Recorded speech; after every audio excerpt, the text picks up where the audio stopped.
नमस्कार, मैं ओपी सिंह एक बार फिर दिन की प्रमुख खबरों में आप सबका स्वागत करते हैं। खबरों की शुरुआत हम राष्ट्रीय खबर से करने जा रहे हैं। रूस में आईएस का एक आतंकी गिरफ्तार हुआ है। रूस की सुरक्षा एजेंसियों ने उसे पकड़ा है। प्रारंभिक पूछताछ में उसने खुलासा किया है कि भारत के सत्तारूढ़ पार्टी के एक बड़े नेता को वह आत्मघाती हमले से उड़ाने की फिराक में था। इसकी जानकारी भारतीय खुफिया एजेंसियों को दी गई है, जिसके बाद भारत की एनआईए की टीम रूस जा रही है ताकि उस आतंकी से पूछताछ कर सके। दूसरी ओर शराब घोटाला मामले में फंसे दिल्ली के उप मुख्यमंत्री मनीष सिसोदिया की मुश्किलें बढ़ती जा रही है। ईडी ने उनके खिलाफ मनी लॉन्ड्रिंग का मामला दर्ज करने की तैयारियां पूरी कर ली है। दूसरी ओर सिसोदिया ने सोमवार को बड़ा आरोप भारतीय जनता पार्टी पर लगाया है। उन्होंने कहा है कि उन्हें यानी कि सिसोदिया को ये ऑफर दिया गया है कि वे आम आदमी पार्टी को तोड़ दें और भारतीय जनता पार्टी ज्वाइन कर लें। इसके बाद उनके खिलाफ दाखिल सभी मामलों को वापस ले लिया जाएगा।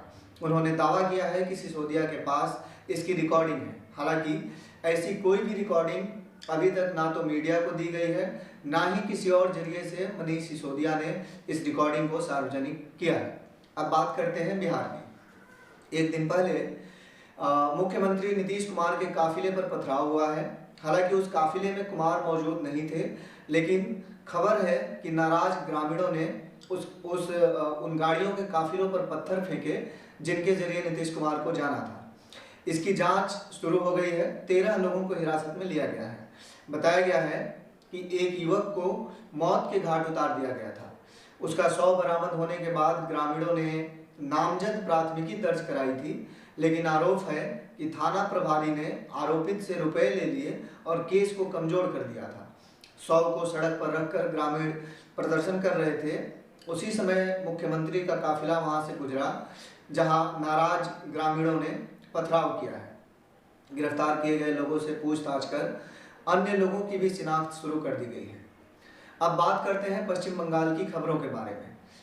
मवेशी तस्करी मामले में गिरफ्तार बीरभूम जिले के बाहुबली नेता अणुव्रत मंडल के खिलाफ सीबीआई की छापेमारी लगातार जारी है। सोमवार को भी सीबीआई के अधिकारी बीरभूम के कालिकापुर पहुंचे, जहां अणुव्रत मंडल और उनकी बेटी सुकन्या मंडल के नाम एक और राइस मिल के बारे में जानकारी मिली है। भोले शंकर राइस मिल के नाम से रजिस्टर्ड इस राइस मिल से कई सारे दस्तावेज बरामद हुए हैं।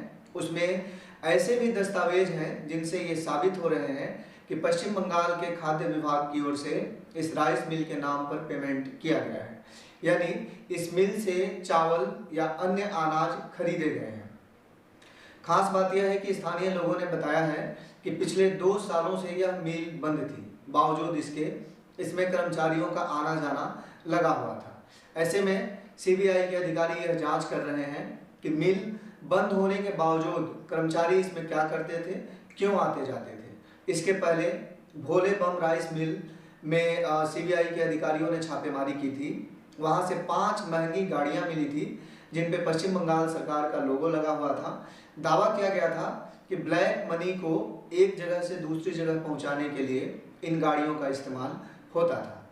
दूसरी ओर अणुव्रत मंडल को सोमवार को एक बार फिर सीबीआई की टीम लेकर कमांड अस्पताल पहुंची, जहां उनकी नियमित चिकित्सकीय जांच हुई है।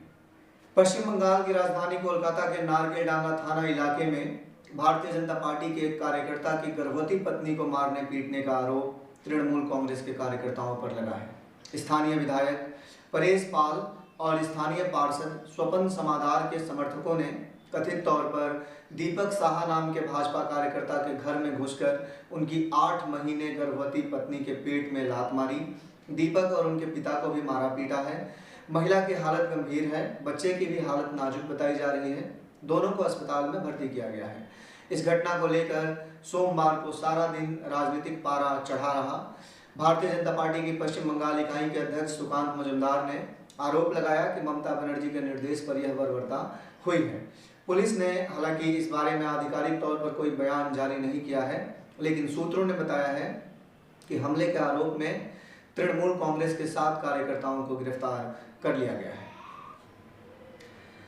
पश्चिम बंगाल के नदिया जिले में मौजूद एम्स में कथित तौर पर नियुक्ति में हुई भ्रष्टाचार की जांच कर रहे सीआईडी को सोमवार को बड़ा झटका लगा है। कलकत्ता हाईकोर्ट के मुख्य न्यायाधीश प्रकाश श्रीवास्तव और राजर्षि भारद्वाज की खंडपीठ ने सोमवार को मामले की सुनवाई करते हुए स्पष्ट कर दिया कि किसी भी केंद्रीय संस्थान में जांच के लिए राज्य की एजेंसियों को केंद्र सरकार की अनुमति की जरूरत पड़ेगी। माना जा रहा है कि इस टिप्पणी के बाद सीआईडी इस मामले की जांच रोक सकती है। अगर राज्य सीआईडी इसकी जांच आगे बढ़ाना चाहती है तो उसे केंद्र सरकार की अनुमति की जरूरत होगी।